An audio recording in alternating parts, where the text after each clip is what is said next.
is 26th day of Adar, second day of creation and potential. And the 26th of March.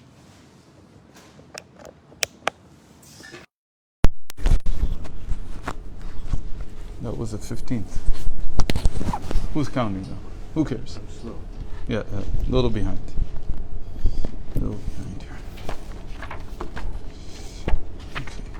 Okay. So we have to go back just a tiny bit because I wanted to say something more about the Chokhmah. He said that Chokhmah is greater than nature. Right? Because he said that the first thing that comes down is the Nehi from the Keter. In every partzuf. It's how it works.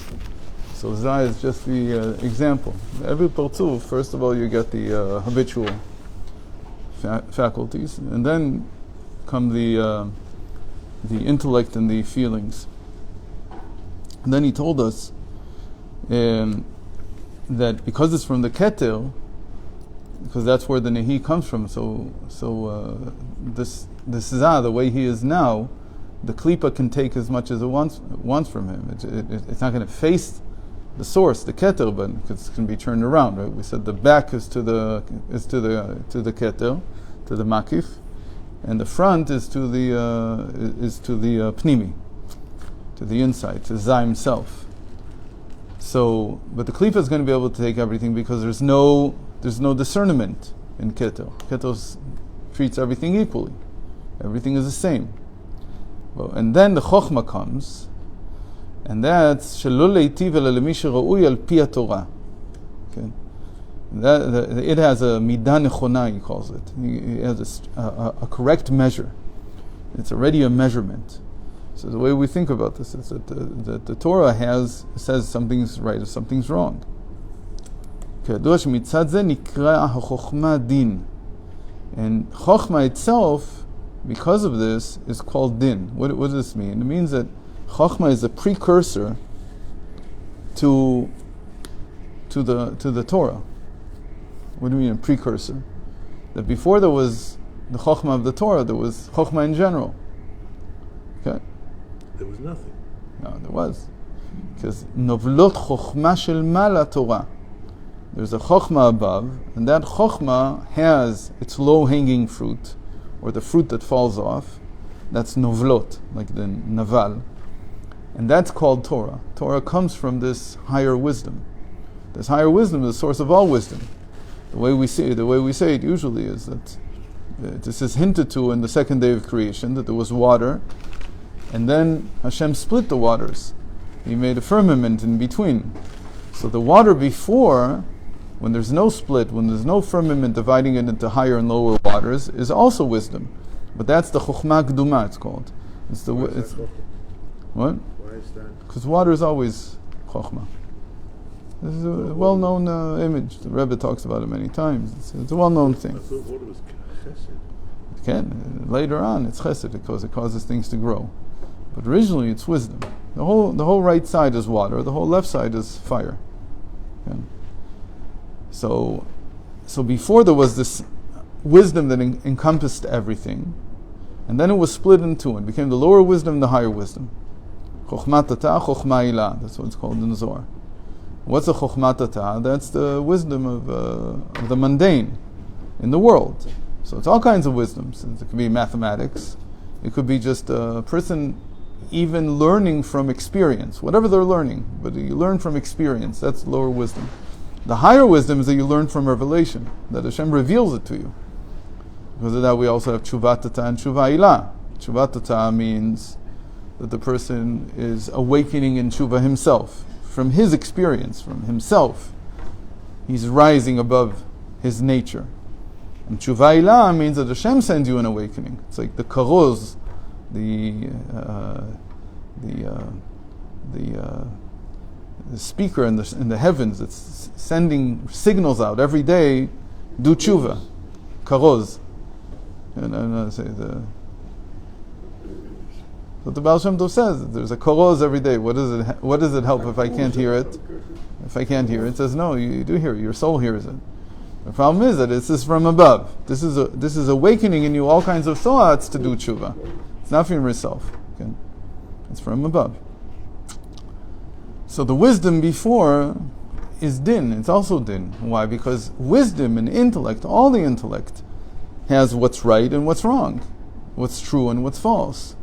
In the Keter, there's no true or false. Everything's true. Everything is the right side. Everything is fine. But in the moment you go into the intellect, then there's a difference between the two. So because of this, he says that the Chokhmah has din. It has judgment. And where do we see this division between the Torah and the Chokhmah in general? That there's a famous Gemara that everybody quotes. It's in the Yerushalmi in Makos. And there he says, Shalu la Chokhmah ma yaseh choteh. What should someone who sinned do? They asked the wisdom, what should he do? So the wisdom says there, a very interesting verse from Proverbs, which says in general that he will meet with bad luck. Okay? The world will already take care of him. That's what that verse is saying. I don't remember the exact words.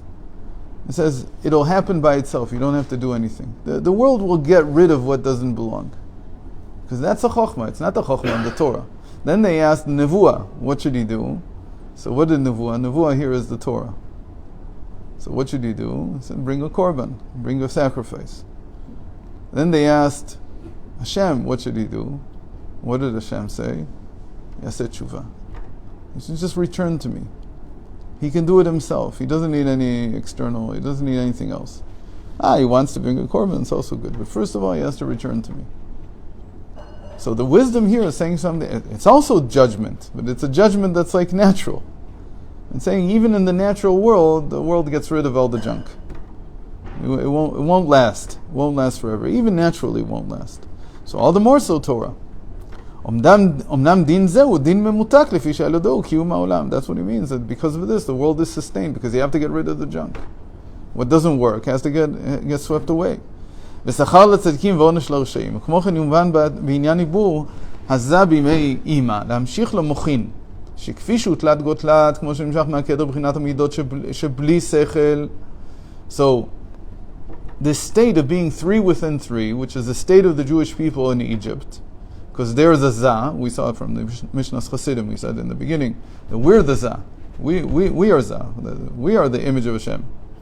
So, there we were only in a state of having our heritage. That's all we had. We had our customs.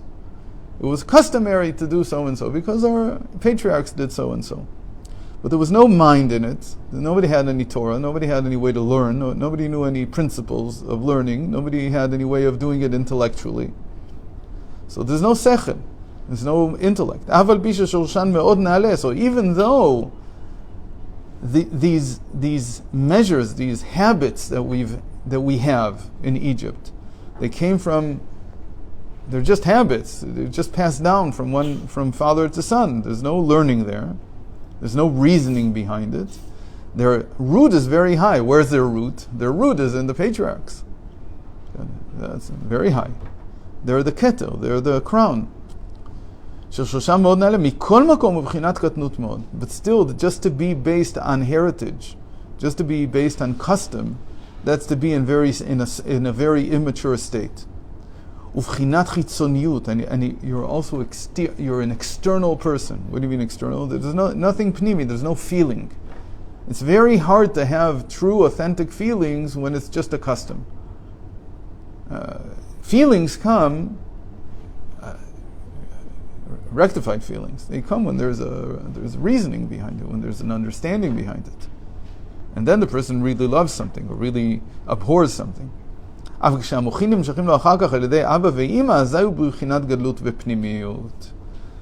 only after he's in gestation, in the womb of his mother, does he begin to receive from Abba and Ima, from the father and mother, he begins to receive the intellect. And then when he receives the intellect, then he becomes both mature and pnimi. These words are almost interchangeable. It's like, when you have a child who just turned 13, and you tell him, okay, go do these things, he's still doing it because of heritage, because of habit. He's not doing it because he understands it. So you can't expect him to be a pnimi. You can't. It's a big word in Chabad, right? To be a pnimi. What does pnimi mean? Pnimi means that you feel it. You can't expect someone to feel something just from habit. It takes time. He starts learning, then they begin to have a feeling. This is all dependent on dat. Dat is what takes the intellect and translates it, transforms it into feeling. So the dat enters when you're 13, but really it takes many, many years for it to complete its purpose. And only then does a person begin to feel what he's learning. So in the beginning he learns and it makes sense, okay, but you have to live with it, you have to hear stories about it, you have to think about it, you have to daven with it, you have to do all these things. And then eventually you feel something. That was the Baal Shem Tov's whole beginning. The whole beginning was, how can the Torah tell you ve'ahavta, to love Hashem? How can I command you to love? How can I command you to feel something?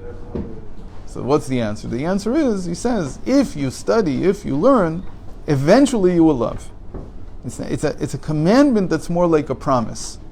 So the commandment is to learn, Shema Yisrael. And then the result is ve'ahavta. You could say this about all the mitzvot, right? Let's say a person who doesn't understand why there's mitzvot, why does he oppose them? What's wrong? Because he says, what do you want from me? I'm a good person. What do you want me to put on tzitzis and mezuzah? And what do you want? What does this got anything to do with anything? That's how they look at it. And so what do you have to say to him? Look, it's not doing it that will immediately give you the result. It doesn't work that way. But if you want the result, you have to do, and the result comes from the years of learning it. And then you begin to have an attachment to something. It's the same thing with music, it's the same thing with anything. You may appreciate it in the beginning, but you don't really understand, you can't really move inside unless you actually studied it. When you actually study it, when you begin to have an acumen for it, you have intelligence. You have to have religious intelligence. You have to have Torah intelligence. It's a type of intelligence. So if you don't have that, it's not going to come to ve'ahavta. The big mitzvah today that people understand is Eretz Yisrael, the land of Israel. It's not clear if it's a mitzvah or not a mitzvah. There's a machlokus. There's a dispute. Some say it is, some say it is not.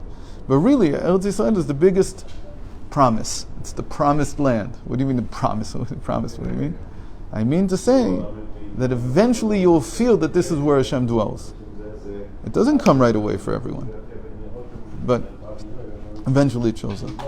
So that's what happens in the gestation, in the womb of Ima. You get that from the intellect.